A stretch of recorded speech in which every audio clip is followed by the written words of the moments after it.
Hey, it's the Nerdy Sports Fan! And, we're talking fantasy football. Oh, my love. Yes, the reason I wake up on Sundays for a good chunk of the year is fantasy football. I really love just dominating friends that I made high school, college age. I really do. I've been smacking this league around for a while. But anyways, I'm going to gift you with all of my experience and knowledge in my top 10 lists and my pre-game videos throughout the season so you know how to set your lineup. But defense is the topic of the day, so let's get into it. Number one fantasy defense I have is the Bears. Do not read too much into this, okay? They lost their defensive coordinator. They lost some free agents. They were just epic last year, okay? And you don't go from epic to chump. You just don't. Enough of these guys are still around that know what they're doing, that they're still going to be the best defense. I don't think they're going to be as good as they were last year. So don't go too crazy here, okay? It's still defense. You shouldn't be drafting them any earlier than, say, round 6, maybe 7. After the Bears, I've got the Rams. They've still got Wade Phillips. They've still got a lot of talent on that defense. Hopefully it's healthier than it was last year. And they're just going to shut people down. Third, I have the Broncos. They've got Von Miller. They just added Vic Fangio. They had a great defensive end, Nick Chubb, last year. I'm not Nick Chubb. Bradley Chubb. There's a Chubb. He's on the opposite side of Von Miller, and they're going to get after the quarterback in this scheme with Vic Fangio. It's going to be a real breath of air for this defense, and they're going to return to form. Not necessarily the epic form that won them a Super Bowl, but they're going to return to form. The Patriots I have at number 4 because it's Bill Belichick's defense, and we saw what they did to the Rams. Okay, they're very consistently good. I don't care who's on that squad. Number 5 will surprise everybody. Buffalo Bills.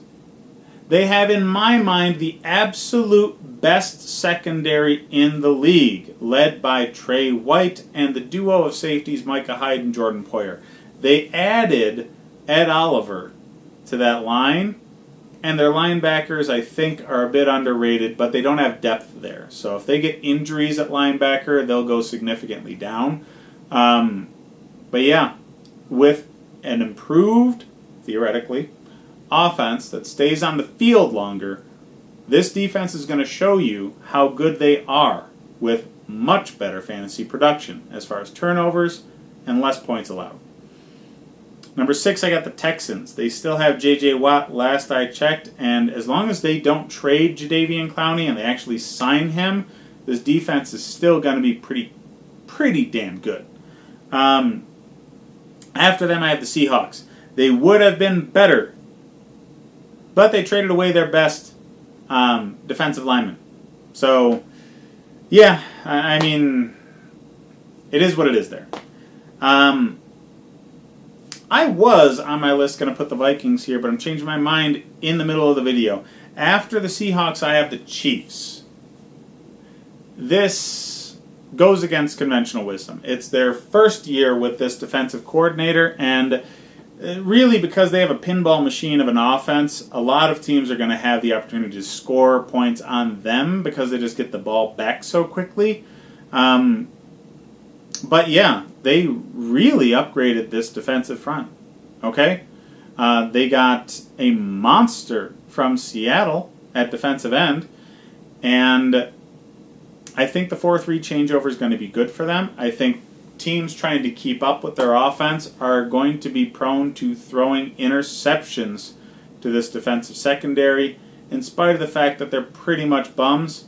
There's going to be enough pressure on the quarterback from that defensive front to create turnovers. Then we've got the Vikings. After that, these guys are just a very consistent group. They get pressure on the quarterback, they tackle well, and they will produce the odd turnover. And they kept Anthony Barr from going to another team this offseason, which was really the biggest ad they could have had. We're rounding it out with a tie, okay?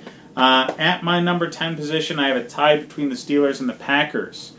The Steelers are just consistently good at defense every single year, and they improved on defense over the course of last season. The Packers added some real defensive talent that's going to pressure the quarterback and turn the quarterback over because they improved their defensive front and their defensive secondary by really ripping some great talent away from Baltimore and Chicago. So, yeah, that defense is going to be much more turnover happy than they've been in years past. It's going to be fun to watch there in Green Bay. But yeah, that's what I got, guys. So hit me up in the comments section. If you disagree especially, I want to hear it. I'm not making a kicker video because if you pay attention to fantasy football, you know the top quarterback to the 10th quarterback, on average, year to year, the difference between that top guy and the bottom guy is roughly 1 point per game. It is not a big enough difference to matter. So don't even draft a kicker. Get him after the draft, okay? Just jettison your most homeless-seeming player that you drafted and pick up a kicker that way because they don't matter. Hit me up in the comments, like and subscribe if you like the content, and tune in every week this season before you set your lineup because I will help you win your league.